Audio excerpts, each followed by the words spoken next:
Hello, I'd like to welcome you to the third installment of our class. And today we're going to talk about karma and the wheel of life. Karma is probably the most misunderstood of all the Eastern philosophy subjects and theories. I think let's just start here. First of all, karma itself can be positive, neutral, or negative. And when you say that, it doesn't mean that it's just strictly positive, neutral, or negative. It can be someplace in between. This is why today we're going to talk about how karma is created. But as we look at a few quotes, you'll understand that, unless you are an enlightened being, you're never going to be able to sit there and point and completely talk about all the karmic consequences and actions that you've done or what's been created. But then again, karma can be positive, neutral, or negative. And the thing about karma is that it can be committed. You can create karma with your body, your speech, or your mind. Everybody can understand that if you do something physically to somebody, that is karma, but your speech. And when we talk about the way karma is created, you'll see that speech and mind play every bit, if not more, of a role in karmic creations than the actual physical actions. And it's important also to understand when we were talking about karma being misunderstood, somebody throws the word karma around, and the only thing the word means is action. So if you're looking at body, speech, and mind, it's the action of the body, speech, and mind, and it can be created in a positive, neutral, or negative way. Interestingly enough about this is, the Buddha did not talk a great deal about karma, but probably the most well-known quote, he said, "The karma of the sentient mind never just fades away.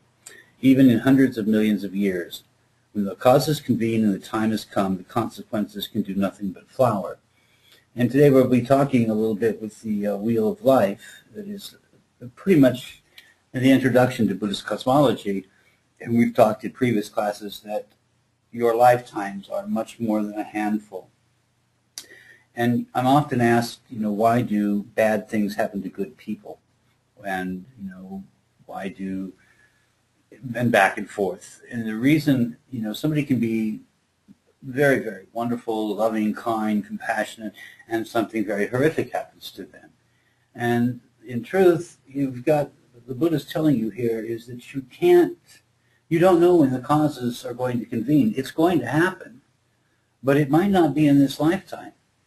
It most often will be in, some other, it depends on different factors, but, you can't say that, well, okay, this happened to me on Thursday, so the karma will be coming to me no later than Friday.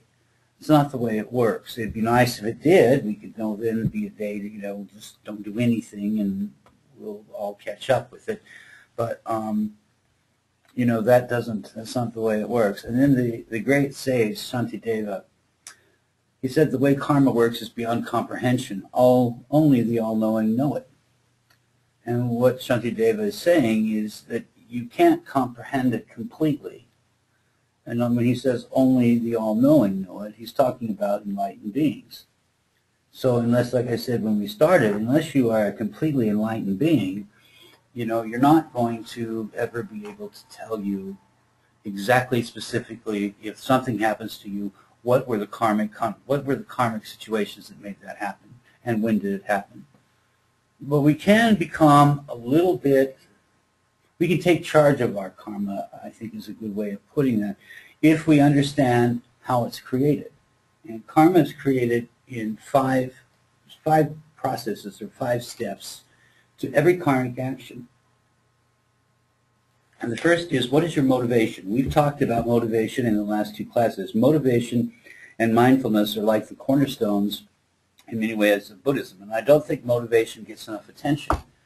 What is your motivation to do anything you are going, physical action or anything you say? If we took a moment to just look at our motivation, we probably wouldn't do as much, and certainly we wouldn't say as much. But, what is your motivation? What is motivating me to do this action, whether it be, a nice action or a positive action, or if you're very angry, you're motivated to harm somebody. And so ask yourself, or that is the first step of trying to, the first step not of trying to, but the first step of karmic creation. And a big part of that first step is also if you know the action is right or wrong. You know, there's 5 parts of this, so there's going to be 5 karmic pieces to this. And a big one, whether it's going to be very, I don't like using the word bad, but negative or positive, has a great deal to do if you know right from wrong. If you do something and you know it's wrong, but you continue to do it anyway, or say something, that just got stronger karmic consequences than if you did something or said something and you really didn't know any better. That's what we talked about last week, our soul of ignorance is bliss. If you know that something is right or wrong, that's going to have a big influence of which way the pendulum swings. And then the second part, it's very kind of close to the first. They blur a little bit. But what were you thinking or saying before you committed the action? You know, what were you thinking before you did it? Were you thinking of something in, a malicious way, or were you thinking of something in a compassionate way, or were you just, it can be fairly neutral too. And then it is the action itself. That's it. For a lot of people's minds, it's not the end of the process, but that's the big part of it is the action itself. And then what were you thinking or saying while you committed the action? You are doing something, and we'll do an example after we finish this last step. And what were you thinking or saying right after committing the action? Now, let's just do kind of an example of this. Somebody is very, very angry, and he's going to, beat up this person. And he knows it's wrong, and he's doing it because he's angry at them for saying something bad about him. So that's what, that's starting off on kind of the wrong foot. And what were you thinking or saying before you committed that action? So he says, I am so angry at you for what you're saying. You deserve everything you get. Well, that's not doing himself much good either. And then he, punches the guy in the face. And then while he was punching the guy in the face, he was thinking to himself, I shouldn't have been doing this. This is not good. And then he had a lot of remorse after he committed the action. So it's not a real good situation, but it's, you can see that it's not quite as bad as if he, beat the guy up, was glad he did it before, wanted to have a parade and a drink after he did it, and thought it was wonderful. He had some sort of remorse. So it depends on where you were at with each one of these steps. A lot of times we do things that, the old phrase, we win the battle but lose the war. And a lot of times when we do things, and especially if we know they're not the best things to do, but something pushes it, usually the ego, and we do these things, then, we start to have remorse right in the middle, and usually by a few minutes later we know we've really, done something awful. I can tell you from experience, for somebody that's had some issues with anger in their life, you can destroy things in 30 seconds what it's taken you 5 years to build. So a lot of times when we do things and we have some sort of remorse, it's the karma. You're going to have negative karma concerning it, but it's going to be a lot less than if you, were just completely, hellaciously angry from start to finish.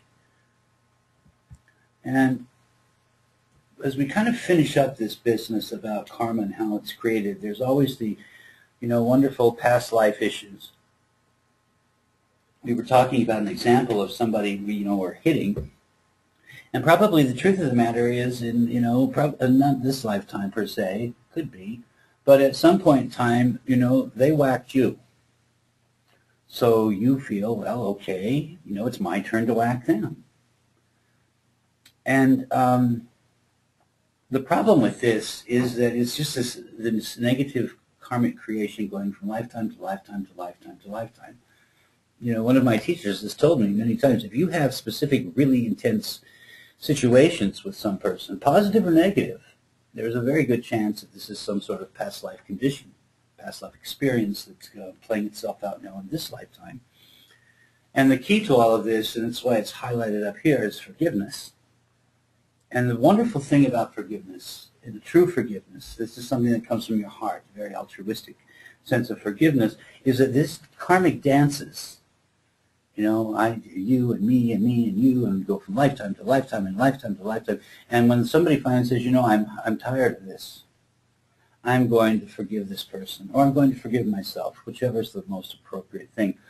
And one of these, we've got coming up in one of the classes, we're going to do there's 4 steps to really forgive yourself and forgive someone else. But when you forgive somebody, you know, it's your turn to hit, or it's your turn to be the aggressor, and you say, you know what, I'm done with this.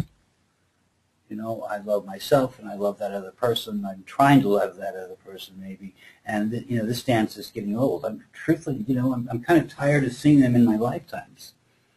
So when you forgive somebody, that just can automatically end these karmic dances we do with lifetime after lifetime for other people. And the other thing, when we talk about karma, and you understand that karma is infallible. If something happens to somebody that's terrible, you know, as bad as it sounds, that's karma. Karma does not make mistakes.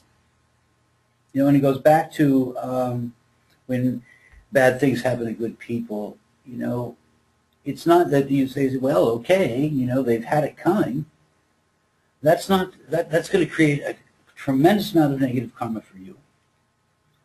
You know, the truth and the key and the teaching is always be compassionate, or if nothing else, neutral, cause no harm.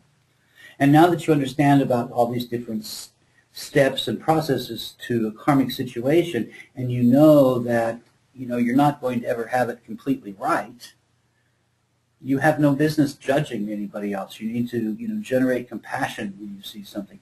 In Tibet, a terrible situation I witnessed is that, you know, some children were born, they were blind, and there were some adults that were, you know, shaming these children and said, oh, this is what your karma did to you.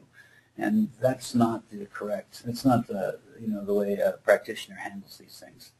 You always show compassion, because in truth, there's going to be sometime that karma is going to come and get you. And you're going to really hope and pray that people are compassionate towards you. You know, that compassion to have with people or situations that we think they are bad or wrong, the answer is always to be compassionate. You know, I've gotten a lot of flack on the Facebook page because when, you know, some terrible situations happen like this, you know, terrible thing in Boston. It's horrific. And what these two did, there's no excuse for it, but to hate them and to be vicious and vindictive towards them is going to serve nobody. And in truth, those are people we need to be the most compassionate to, because what they have coming down the pike or down the road is not pleasant. And, you know, I don't like saying good, but a practitioner, you know, they look at it this way, and they understand that a lot of times those that do some of the most heinous things are the ones that are in the most pain. And to have compassion, you know, if all else fails, always be compassionate, or as like the Dalai Lama says, is do no harm. And, you know, when we look at karma, we have a thing, you know, we can point at this person and that person ourselves, and we think, you know, well, this is, you know, karma for the situation. But I find it really fascinating, especially because I spend entirely too much time looking at politics. But we need to sometimes look at what the collective karma is. And what that means is, like, you know, there is your individual karma. And then you combine that with everybody in your household. And that's maybe you and the dog and the, you know, the significant other, what have you. And that forms the karma of the house. And that, you know, this household karma. And then there's the karma of, you know, the neighborhood or the apartment complex you live in. All of those people make up the collective of that. And then you've got the collective karma of the neighborhood. You know, your neighborhood has its collective karma, and I think if you're seeing where I'm going here, you can expand that to your town, to your county, to your state, to your country, you know, to the world, humanity in itself. And you can take that even further and go to all sentient beings. And, you know, that answers a lot of questions, and it tells you a lot of what's going on. You know, when I look at politics, which I do entirely too often, it's easy to look at some people that are very obstinate and, you know, hateful, and they're trying to stop certain agendas, and they're trying to cause pain and suffering to the president and what have you. And, you know, it's not them. It's us. It's a direct, politics of the United States is a direct reflection of the people here. You know, some don't participate, but that means that you've got a government that doesn't participate that much. You know, and when you see ignorance sometimes running amok, you know, that's the ignorance of the collective of all the people in the country too. And so, you know, a lot of times I would like to, you know, go and tell this politician, you know, you need to do this and you need to do that. But in truth, the only way we're going to change anything is if we take care of changing or dealing with our own karma and then doing what we can to help others. You know, I think a lot of times what happens is everybody can get this and they can understand this, and they think, yeah, this is good, but I will do it after somebody does it first. I'll be forgiving when somebody does it first. You know, they're waiting to see if somebody will do it first before they do it. The problem is everybody's sitting around wondering who's going to go first, and nobody goes at all. And I think that's a real problem that this country has, is we've got people waiting to see, you know, others do the right thing. And they don't want to do it first because they're afraid they're going to, you know, have a loss or be taken advantage of. You know, and you look at certain situations that happen in every country, and they're, you know, the karma of that country is what, you know, helped or shaped the situation. You know, I've been asked a few times because, you know, the situation in Tibet is terrible. And, you know, somebody said to me, well, you know, those people in Tibet, they must not have had very good karma. Well, you know, the Tibetan people, before Buddhism came to Tibet, they were a fairly violent country. I don't know. But, you know, karma's infallible. And, you know, we were talking about if you don't know if something's good or bad per se, for as horrible as the situation has been in Tibet, there have been some things. You know, one thing that has come out of it is there's the most amazing teachers now in the West that I can pretty much guarantee you we would not know about if the situation had not gotten so horrible there and they had to leave. I don't think that many people would know what a Dalai Lama is. You know, there'd be a few, and I mean now with the information age, I'm sure there'd be some, but there would not be the deep-rooted Tibetan teachings that people are taking in the West. That would not be happening.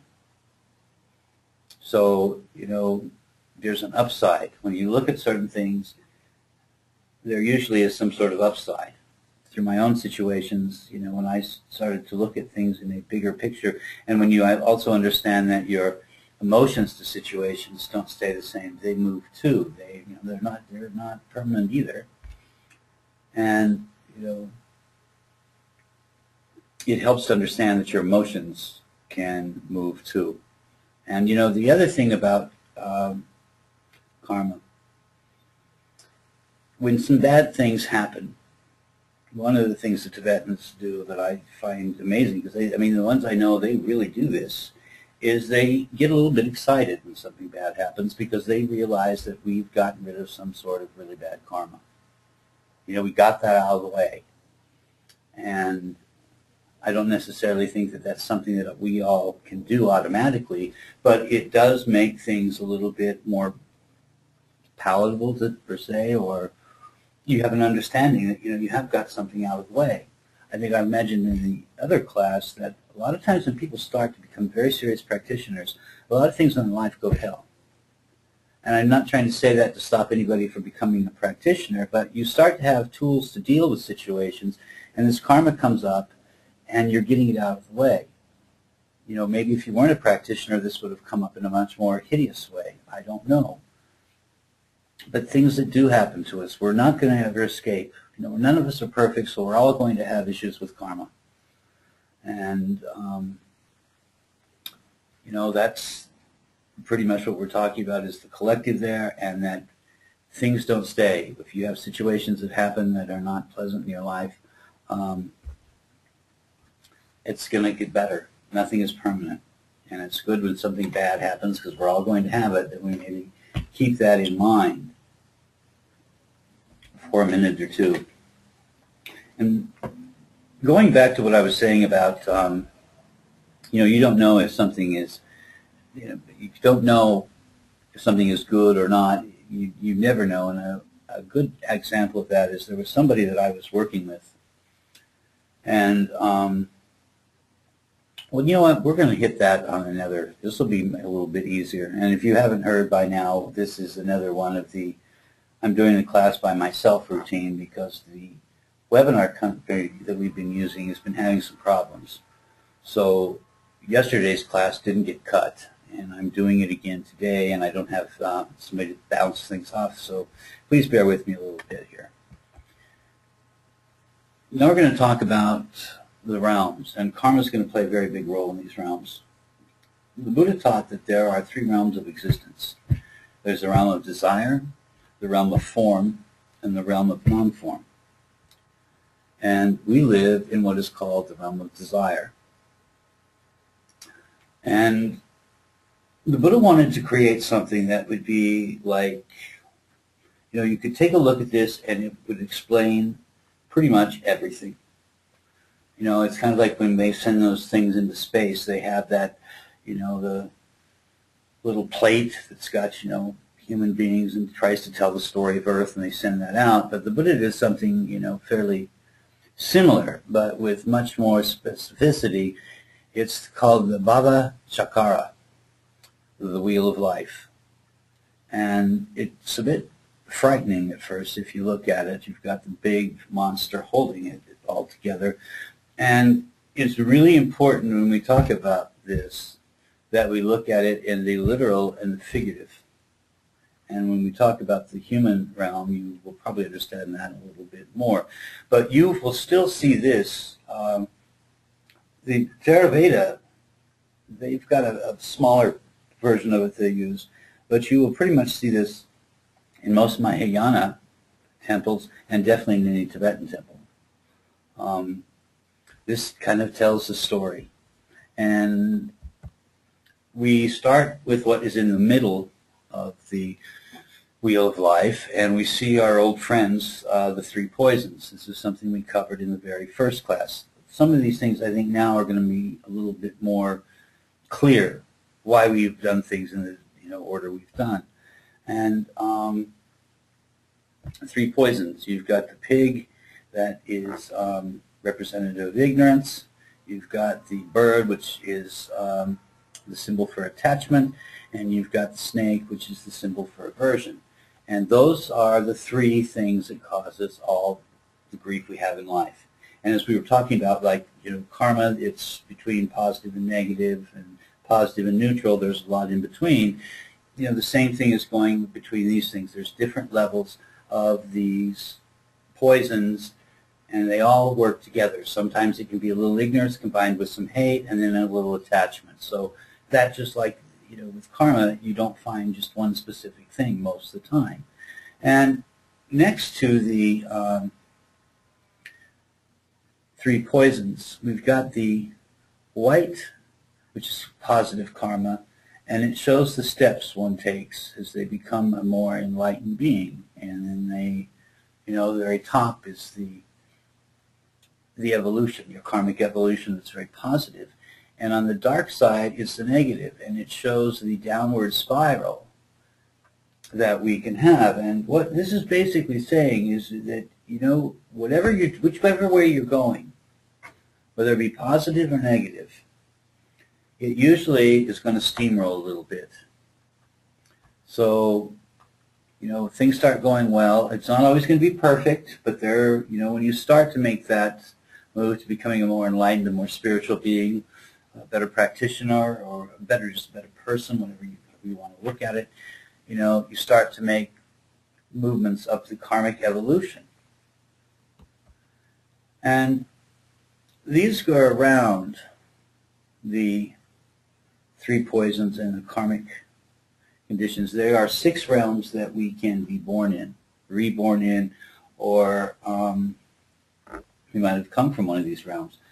But it's important to look at these not just figurative, but when we look up at the top of the emotion, you know, that same time we have that strong emotion, we're going to feel hell. The hell realms are the worst place you can end up is, you know, a Buddhist in the realm of desire.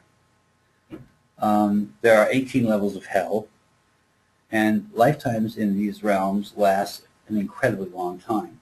We're talking about eons. And, you know, before you dismiss this as, well, you know, nobody's going to be eons, lifetimes. There's not any lifetimes that are an eon or what have you. But you have to understand that it is all relative. You know, we look at things, and in Buddhist cosmology is very, very vast. He's talking about realms that are way beyond what we know as the universe. And the same thing about time. Time is relative. You know, how we look at, you know, what is a lifetime to us, it might be 70 years. That's going to feel similar to what, you know, a 1,000-year lifetime is to a being in a lower realm or even an upper realm.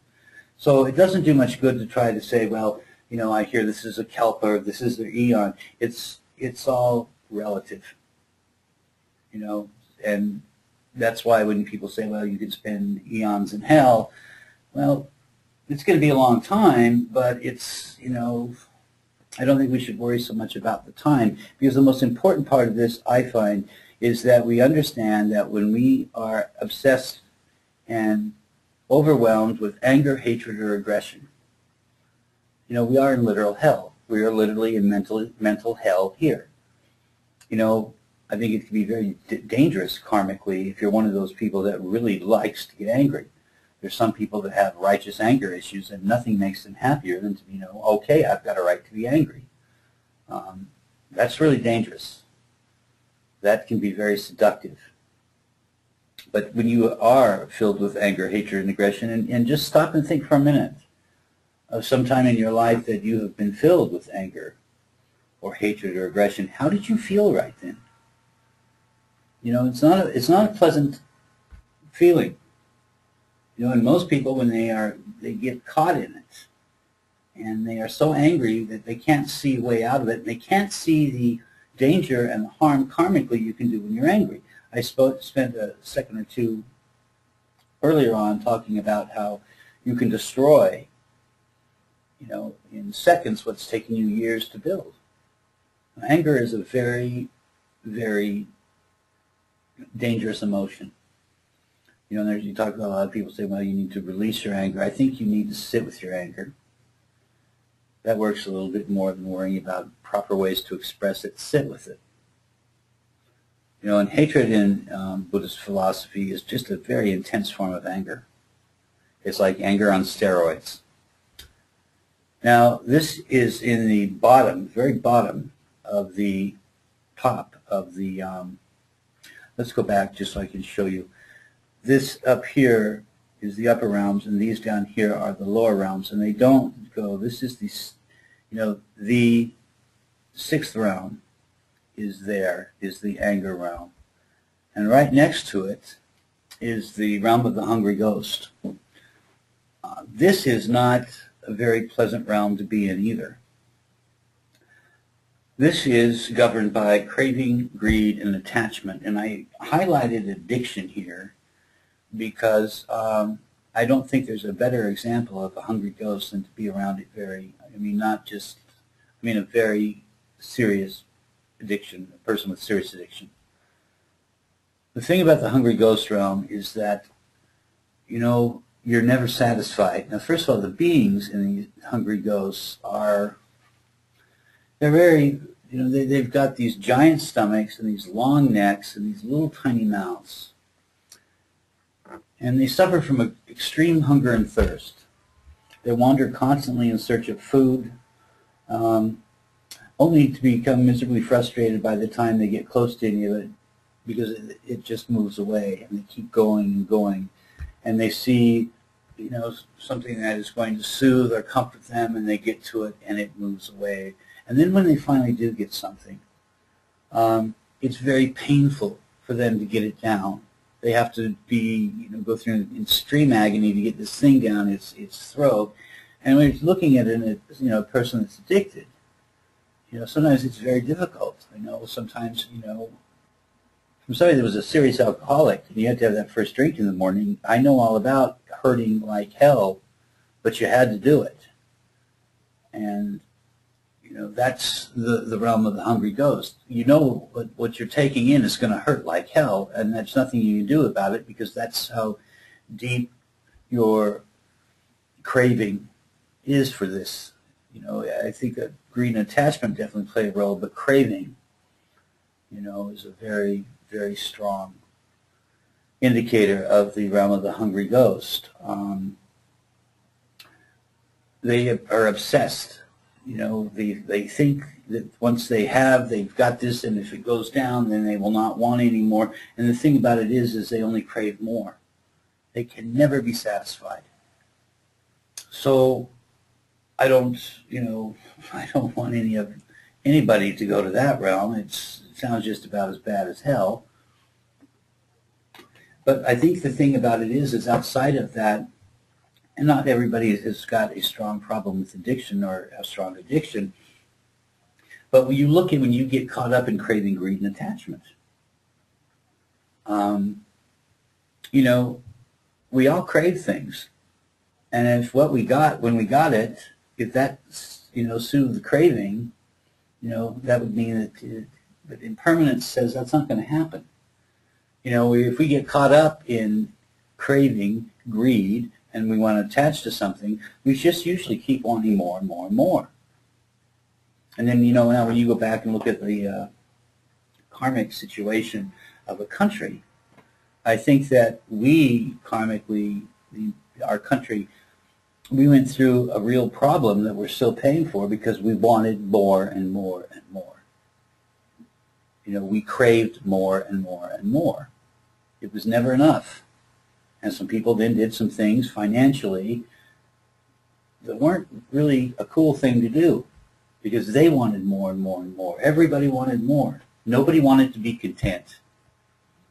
Contentment is pretty much the ideal state of, if a person can be content, that's a very good place to be in your life, is to be content.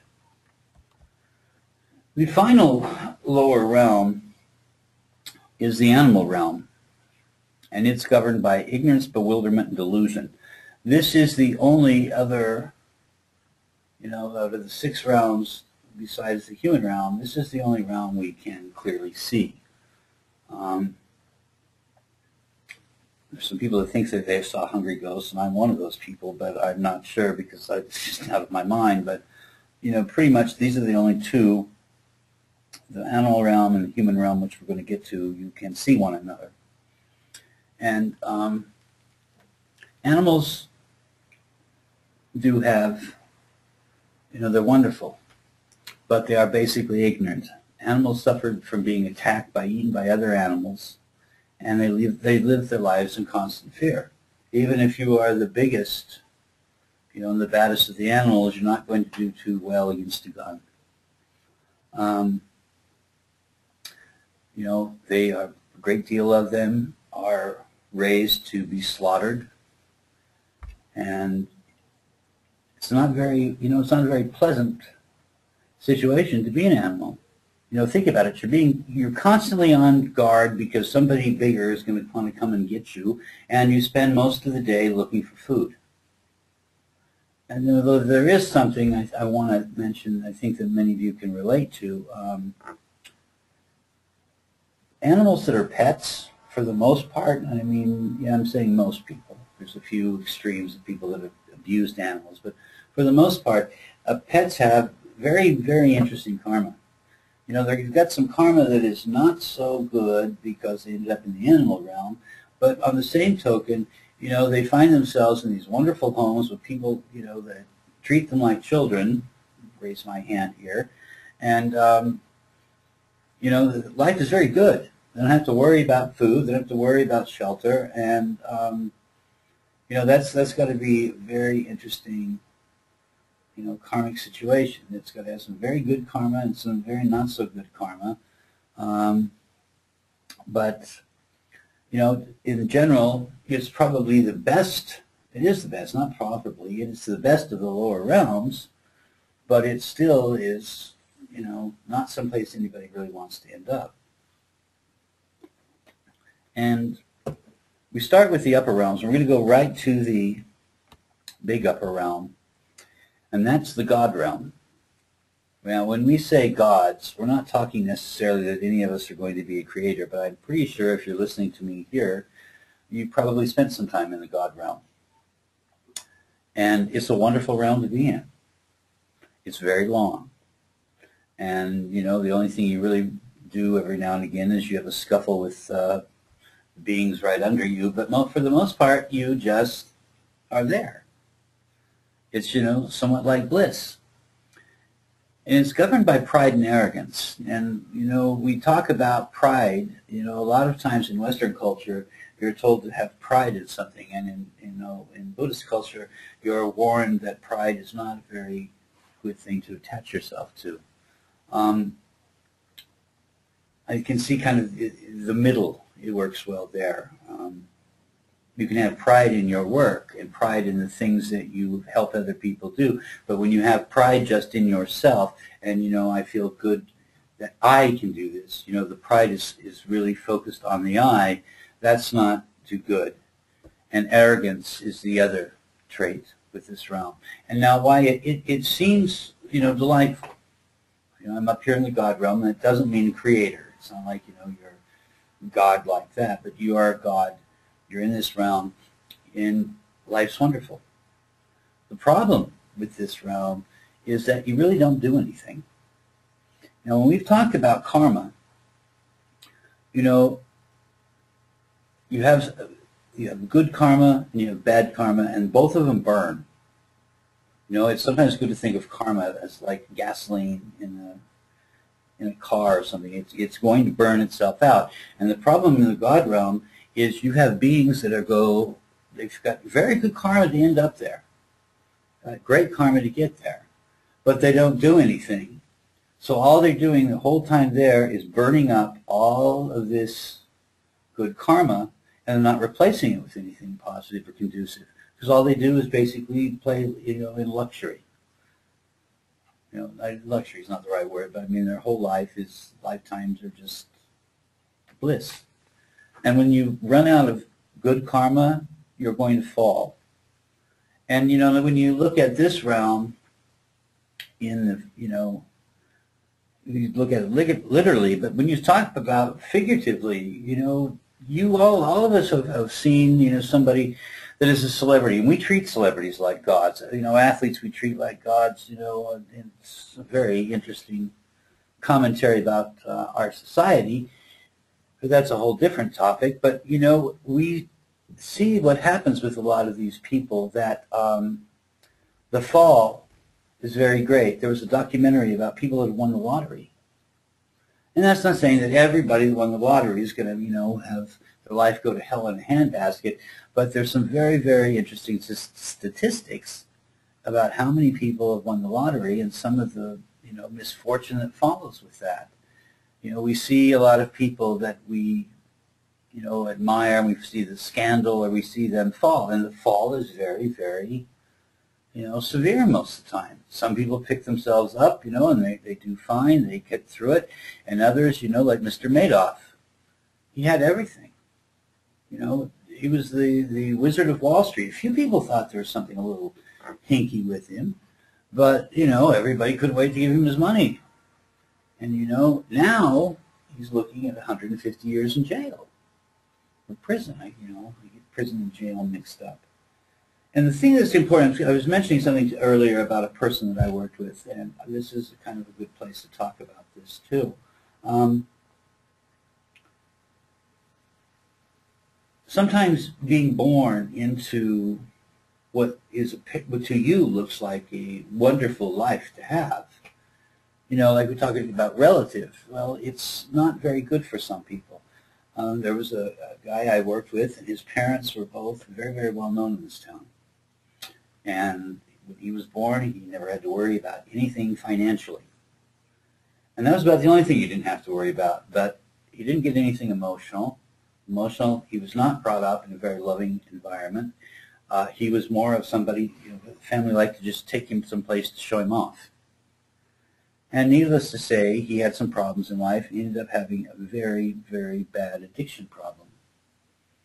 And, I stopped and thought about it. I talked to one of my teachers, and it's very true that sometimes, if you've got your own karmic conditions. We talked about how you don't know for sure what is the karmic condition of something, and you won't until you're enlightened. But sometimes, if you are born into incredible wealth, that is really a bad place for you to be, because your karmic disposition is going to be to take that wealth and cause yourself pain. So it goes back, especially when we talk about emptiness, this becomes a bit clearer. But, you don't ever decide and you don't judge, well, that person must have incredibly good karma because they're born, or they're doing this and they're doing that. And you don't know. Because again, just be compassionate. Always try to err on the side of compassion. And ourselves, we've all been through certain situations where we didn't expect to have. Some people have not had major falls in life. I had my life until basically 7, 8 years ago. I mean, my life was one giant roller coaster. I had highs that I couldn't believe I was experiencing, and I've had lows that I would not wish on anyone. I would never want anybody to go through what I went through in life. And most of all of it was it's my undoing. It's not anyone else's. But we all know that sometimes, we're going to fall sometimes. We're going to fail. And if we are filled with pride and arrogance, that fall is usually much painful. It's a lot more painful if you are full of pride and arrogance and you fall. Then you come from a position where you feel that everybody's judging you. And it's usually because to have that much pride and that much arrogance, you've had to be very judgmental too in your life. I don't want to say you, I mean we, all of us, we're all in this together. Then the next realm is the demigods. And that's, I come from entertainment in this town, and when I was discovering this realm, I thought, this is what they should call LA, demigod realm. Everything is it's jealousy, always wanting to be right, love confrontation. That's a lot of what the entertainment industry is about. They have a lot of pleasure, these demigods, and things go well, but they never ever get exactly what they want. They get close. And one of the problems with gods and demigods is the gods are too busy to think about dharma, and the demigods are too busy being confrontational and jealous to do any practice of dharma or anything. It's difficult for them because they always lose. They only fight with the gods, and the gods, it's not that the gods fight back. The gods aren't doing anything. And just because they're not doing anything, they're not attaching to the shenanigans of the demigods. Think about yourself. When we've been jealous, jealousy is a really, for me at least, that's a emotion. Thankfully, I don't play with that one. It doesn't come around much. Jealousy is a terrible emotion. And, we all get into that situation where we always, I want to be right. I want to be right, or I know everything. One of the most, I've had many people, myself included, saying one of the most liberating things in life is to realize you don't have to know everything. And you don't always have to be right. But the demigods, they always think they have to be right. So you can think of when you are jealous, always want to be right, very confrontational. then you understand when you feel these things, it's like you feel these emotions. If you end up in these realms, you're going to be feeling only these emotions. You're going to feel jealousy, always wanting to be right in confrontation. That's all you feel. So it's very limited. Even if it's good, they have a pretty good, they got a nice house or something at the end of these realms. I don't think they necessarily have houses, but maybe a palace or something. The sutras are a little bit mixed about those things. But, you have, no matter what, you don't even really enjoy anything because you're always jealous, want to be right and confrontational, or one or the other, or all three. And finally, we get to the human realm. And it's the start of the upper realms. And you think, well, then human realm must not be as good. Well, that's not the case. Humans do suffer from hunger, thirst, and heat. They say that the hell realms are either extremely hot or extremely cold. You've heard about hungry ghosts. But we have separation from friends. We get attacked by our enemies. We don't always get what we want, but we do get some what we do. We have birth, old age, and sickness and death. But it's the very best realm, in the realm of desire you can be in. And I'll tell you why. Without very rare exception, nothing is black or white, but you only become an enlightened being from the human realm. It's the only realm, mostly, that's like 99.99%, you can become enlightened only in the human realm. And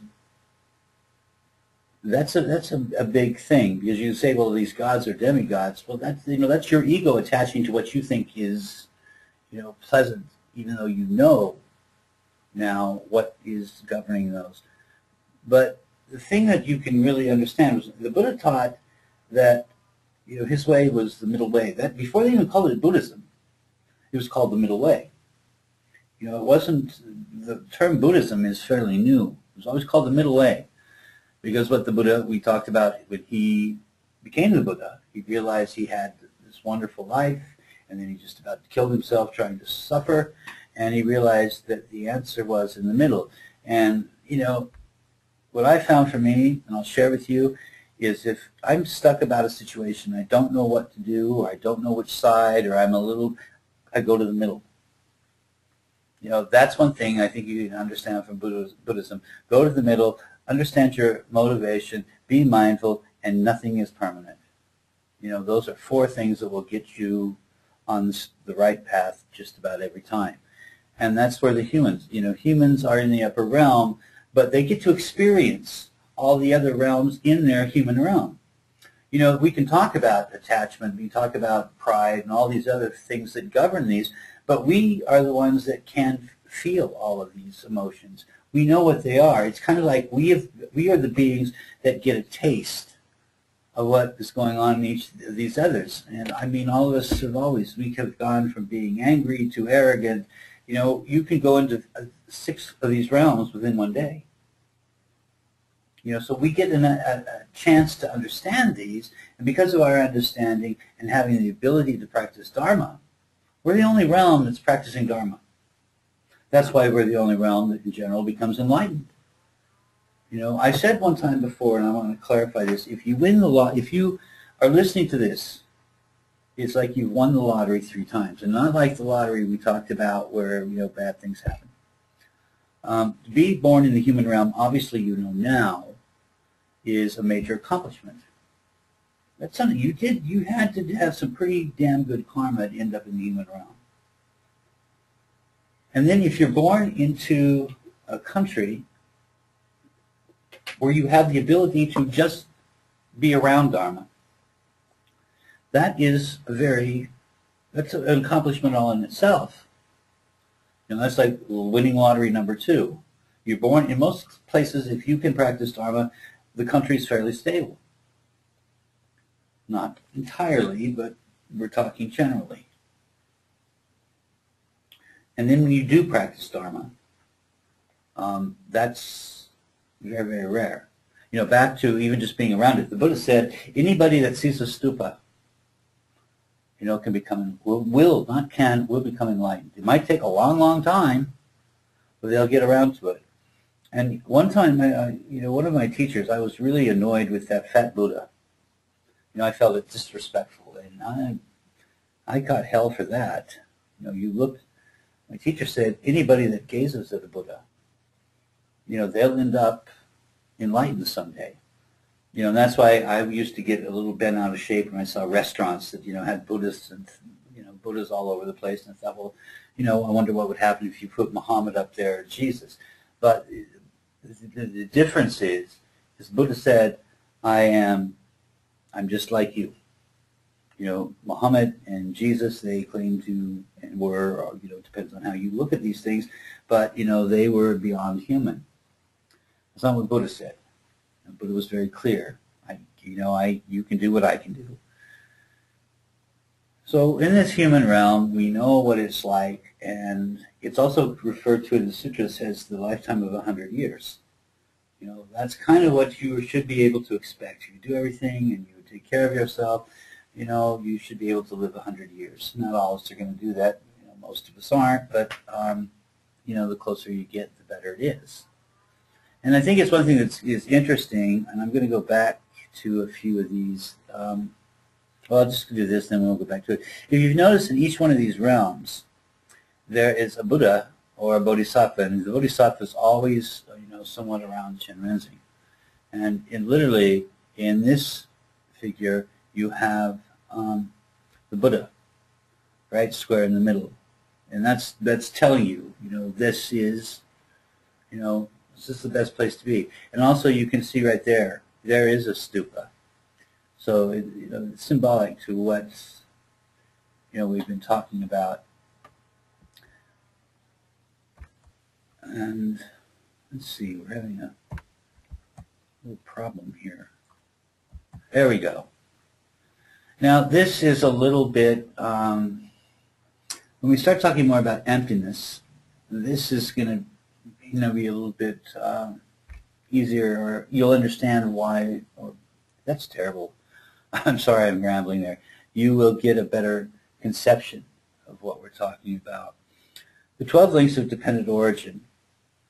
There is a definite cycle that we go through as we become a human being, or we could become a being. But this is the 12 links of dependent origin into the human realm. And the thing that we need to look at right here is, first of all, it's this right here in the middle between 12 and 1. And that's the bardo. And what the bardo is where Buddhists believe that they, go when you die. And if you're not, and that's everybody, we believe that everybody will end up in the bardo. And you stay there for most people are there for around 49 days. That's why the number 49, there's a lot of practices that have 49 steps to them, or prayers with 49 verses. And also, I want to make sure that it's not a guarantee it's going to be 49, but that's the, general consensus. And then as you form, you are picking up where you left off with your karma. You're here in the bardo, and it's not like I just come from the bardo and I'm born. You go through these, links that go one right into another, right into another, right into another. And the first one we have is, ignorance. The first thing, and it doesn't mean that we just sort of, are out in the middle of limbo and we're stupid. What it's saying is we don't know better. Most people talk about the bardo, and it is for most people that have done some of the Bhavacakra practices that are done to assist one when they're dying, but the bardo is frightening as hell for most people that have, experienced it. I think I might have experienced it, and I've shared it with a few people here. There was a horrible dream I had when I was little, and I had it up until I was probably about 22. Every maybe 2 years I would have it. And I would just wake up in an absolute terror. And the only thing I could think of was just black. And as I've talked to a few of my teachers, they said, you were in the bardo. You were having, you weren't there literally. You were remembering it. And that's why a lot of times the teaching is, especially if somebody's dying, the teaching is make them as comfortable as possible. Do not let them get agitated. Terminally ill people, you try to make them feel safe, secure, because they understand this is not, this is the end, and that's terrifying enough as it is, but you don't want to end up in the bardo terrified. And when we're in that situation, we do come out, we don't know any better, and there's a general sense of ignorance. And from that, though, that leads to the mental formations. We start to mentally put together concepts. We have just this mental thing that we are starting to understand concepts, and then that takes us into the third, where we have base consciousness. We are starting to develop a consciousness, and we're building on top of things. You can see that things are getting a little bit better, but we're building on top of that. And this is all still while you're in the bardo. Out of these 12, 10 of them are bardo orientated. It doesn't mean that these last longer than your lifetime, but these things have to happen in order to have a lifetime. So we've gone from base consciousness, and that's then we form into a physical body. That's when we are going to become physically, and we're going to become a human being. So we're starting to develop the body, and from the body we develop the six senses. And when we talk more about emptiness, and we mentioned a little bit in the first class about sense of self, we're not what we appear. Or our five aggregates that are going around and working together, but we start to get this physical body. We start developing these six senses, and then we have, it's like we have contact with the being who we're going to be. You have this contact now, and then you go into, once you have this contact, you've got the physical body going, you've got the senses going, and then the thing that you're going to do is you're going to go into craving. Craving is something that we develop. We talk about things like in past life. If you're going to have a serious craving issue, it's going to start coming around here. And then we go into grasping. You crave, then you grasp. And what's interesting about this is if you look, craving and grasping and ignorance, but anger and hatred and aggression, it's nowhere in there. That's something that we reach out and develop. It can be part of what your karma. But when you're in this situation, you're bringing in what you have, but there is no chance for you to, run on and grasp into that hatred or that anger.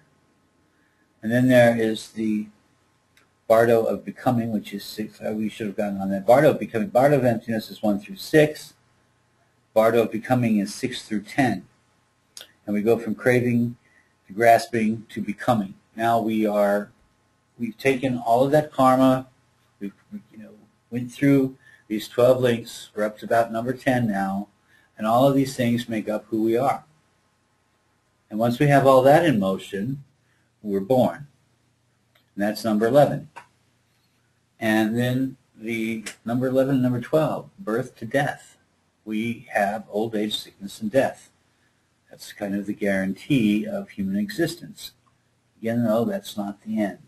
Buddhists, we understand that there's going to be next lifetimes, and we'll have many, many of those if we're Mahayana practitioners, because we're going to be good until everybody's enlightened. When we talk about karma, that's something, too, that, when we were talking about, I don't mean to ramble or go back, but I think it's important to say that when we, Mahayana practitioners understand that we're not going to be liberated and reach nirvana until everybody else can go with us. And that's a lot of people, a lot of sentient beings, insects, what have you, all of that. So being hateful or judgmental towards anybody, that's not going to help them, that's not going to help you. If everybody's got to go, you got to be nice to everybody. And that's the general, as corny as it sounds, we need to develop altruism and compassion towards everybody. And I, by no sense of the word, or even close to that. That's something that we all have our ups and downs with. Now, finally, we look at, who is holding that ugly monster that's holding, the wheel of life, and it's Yama. Yama is the deity, the wrathful deity of death. And why is he holding all of this? Because it's very interesting. He's holding all of this. It tells what everything's about, but he's telling you, out of all of this, nothing is permanent. We've talked about these, different realms. And when you start to understand emptiness, you realize that none of these realms, none of this exists. This is a generated delusion that we're all having. And that's, it's a little quantum physics-y, but that's what the Buddha was teaching 2,700 years ago. These are things that we emotionally, we attach to. And when you become enlightened, you're not attaching to anything. So, all of this is wonderful or as hellacious as it sounds. It's all something we're grasping, and it's not permanent. It's something that we go through because human beings in the realm of desire, that's kind of what we set up. And we're going to go through this way. But Yama's telling us, don't sweat it. This isn't, going to be it. And then the final thing about the Wheel of Life is you will see in every one of these that there is Buddha, and he's pointing to the moon. And what the Buddha is saying, follow my path, and you will end up at nirvana. The moon represents nirvana. And that's not necessarily a band from Seattle or the other really unfortunate thing is when people call it Buddhist heaven. That's where all the Buddhists go. It's heaven. Nirvana is nothing. Nirvana is the end of suffering. It's the end of attachment. It's the end of craving. It is. It's not a place. It's a state of mind. So what the Buddha is telling you is that you can, end up in nirvana if you follow the Eightfold Path. You follow the teachings. You follow the sutras. And that will liberate. What he's saying is Yama's telling you that none of this is permanent, and what the Buddha's telling you is not only is none of it permanent, but you can skip a lot of this if you follow the path. This is the teaching that has been, same teaching for 2,700 years. You follow the path. We'll go back to just the actual wheel itself here, and you can see. There's Shinrenzing as the Kuan Yin Ashura. You've got, there's one that was very, we'll find it right here. We'll go through this. That's just, that's Terra, which is a manifestation of Shinrenzing. That's two-armed Shinrenzing. That's the Ashura. It's basically Kuan Yin. This is the Buddha Amagashara, who is the Buddha that guards against and helps people with jealousy. There he is right there in the Demi God Realm. All right, this is the end of this class, and hopefully we'll have a live one that we can share with you. We've made some changes. And we put this up, not because we're always hitting you up for money, but we want to make our classes and programs available to anybody, and that's why they're by donation only. You can make a big difference in the lives of the entire community, and it's just not the LGBT community, but the work we want to do is to benefit all beings. We understand a lot. There's, a few people that are involved with Nalanda. They've had addiction issues, they've had homelessness issues, and they understand how painful this can be. And it is definitely, when you look at what we're doing it with a lot of LGBT inmates. And this is a really sad situation. They are in jail, they don't have a job, about 90% have an addiction problem, and about 92% of them are homeless. So they get out of jail and they get right back into this situation.